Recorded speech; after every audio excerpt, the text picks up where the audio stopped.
Hello students, how are you? I hope all of you are fine. So while students, today we are going to discuss the question answers of our chapter number 2 from our supplementary book for class 7, that is An Alien Hand. And the name of our chapter is Bringing Up Curry. So let's start without delay.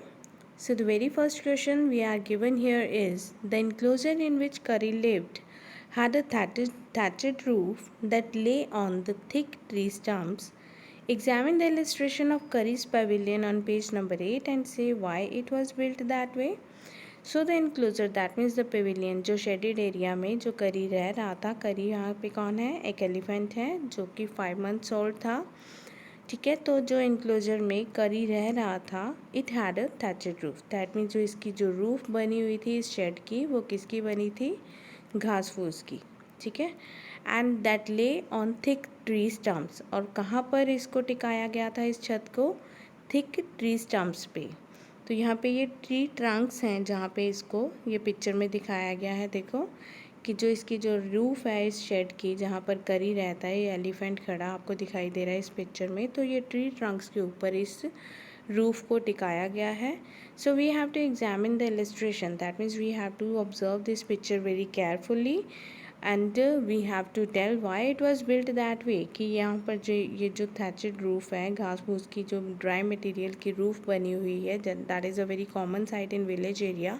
अगर आपने कभी village देखा है, तो village में गए हो तो वहाँ पे बहुत ही कॉमन दिखने में मिल जाएंगी ये आपको.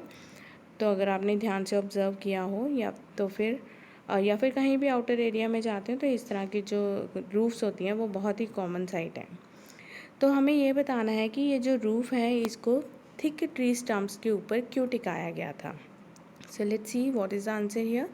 Curry's pavilion was built under a thatched roof having its support on thick tree trunks. The support was necessary to save the roof from falling down when he moved about and bumped against the bamboo poles. तो यहाँ पर ये बताया गया है कि जो करी है इसके पेविलियन की जो छत है इसको इन ट्री ट्रंक्स के ऊपर इसलिए टिकाया गया था because to save the roof from falling down. ताकि जब ये जो करी है अगर ये मूव करता हुआ इन पोल्स के साथ टकराता है, bump against the poles, that means अगर इन पोल्स के साथ, इन ट्री ट्रंक्स के साथ टकराता है, तो जैसे कि ये बहुत हैवी होता है, वेट में बहुत ज़्यादा हैवी होता है ना ये elephant.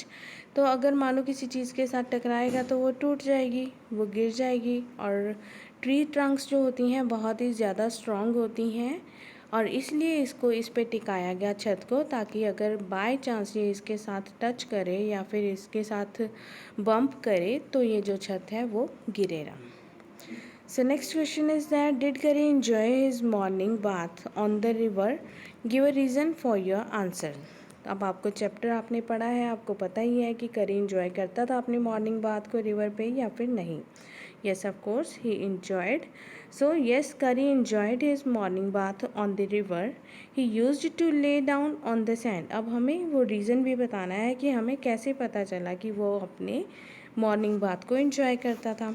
So Kari enjoyed his morning bath on the river. He used to lay down on the sand bank and the narrator rubbed his body with the clean sand, and when the narrator washed his body with water, Curry used to make joyful sounds.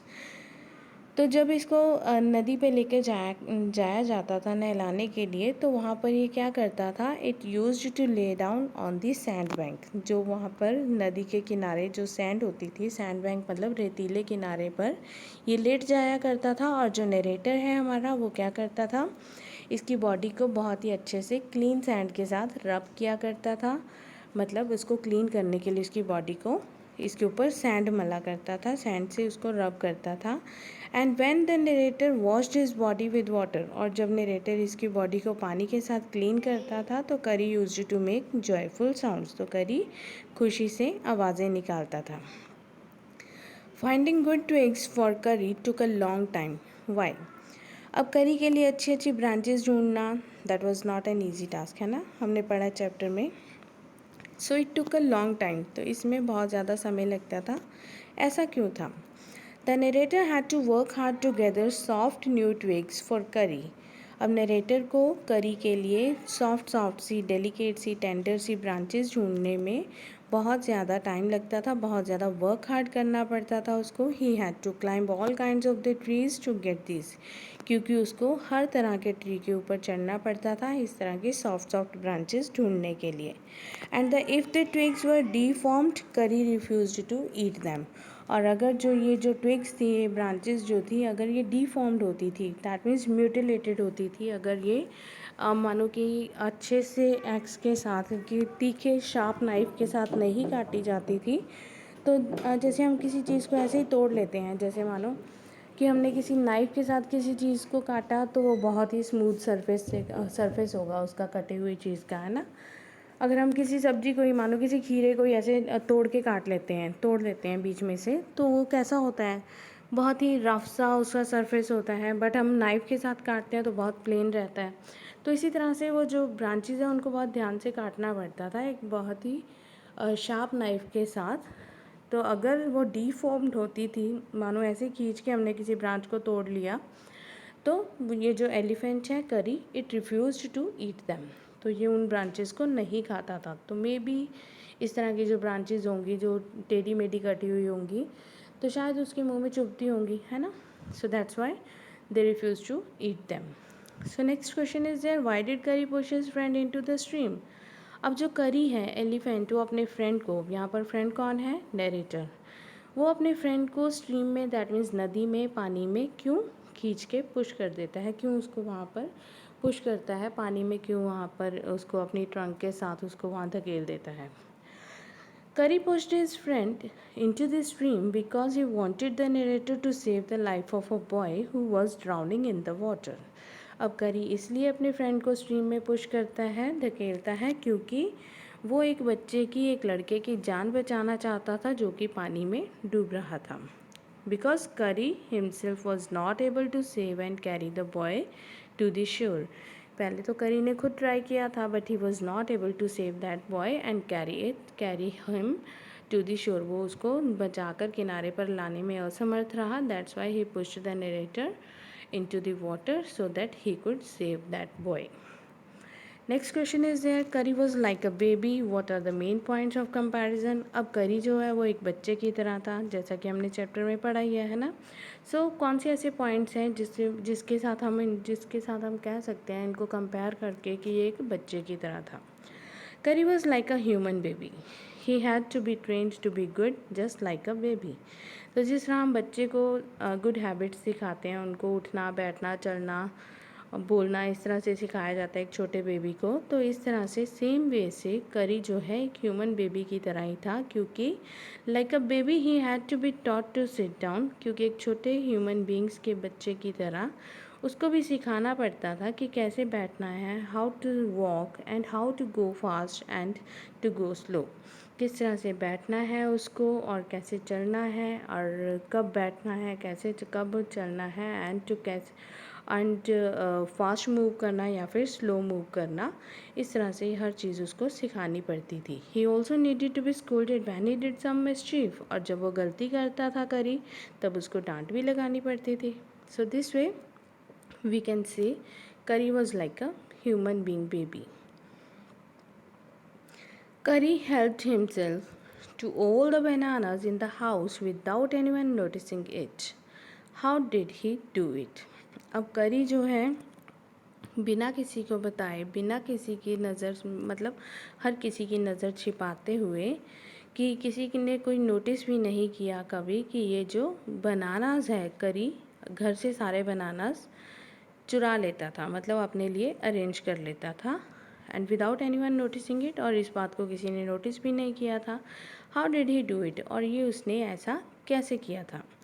करी was a mischievous but intelligent creature. अब करी जो है एक थोड़ा सा naughty but intelligent creature था, intelligent जीव था। He started taking away the bananas kept on the dining table. अब उसने क्या किया, जो डाइनिंग टेबल पे बनानास पड़े होते थे नरेटर के घर में, he started taking them away, उसने उनको वहाँ से अपने लिए चुराना शुरू कर दिया। He used his black long trunk to steal fruits, और किस तरह से चुराता था, how did he do it, he used his black long trunk to steal fruits through the window and disappeared without anyone noticing it. और वो इसको कैसे करता था, अपनी जो लंबी सूंड होती थी उसकी ब्लैक कलर की, उसको विंडो के थ्रू अंदर लेके आता था। कहाँ पर, क्योंकि विंडो के पास डाइनिंग टेबल पड़ा था, तो अपनी सूंड को अंदर ले जाता था विंडो से और वहाँ से चुपके से फ्रूट्स लेके फिर वापस अपनी शेड में, अपने पवेलियन में चला जाता था और किसी को पता भी नहीं चलता था। Kari learned the commands to sit and to walk. What were the instructions for each command. अब करी जो है उसने इस तरह बैठना और उठना, चलना और तेज़ चलना, धीरे चलना, ये सारी चीज़ें सीख ली थी। बट ऐसी कौन सी कमांड्स होती हैं जिससे एलिफेंट्स को सिखाया जाता है कि कब उठना है, कब बैठना है। So these were the answer is there. Kari learn the commands to sit down और stand up and walk fast और स्लो। करी ने ये सारी कमांड सीख ली थी। कब बैठना है, जब मतलब उसको क्या कहा जाए तो वो बैठ जाए, क्या कहा जाए तो वो उठ जाए, या फिर टू वॉक फास्ट और स्लो, क्या कमांड्स उसको दी जाती थी। So the word Dhat was the command to sit down. बैठने के लिए क्या कमांड दी जाती थी उसे, Dhat. And the word Mali was the command to walk. और जो माली वर्ड बोला जाता था जब, तो उसका मतलब होता था कि उसको चलना है। So these were the commands that were given to him to sit or to walk.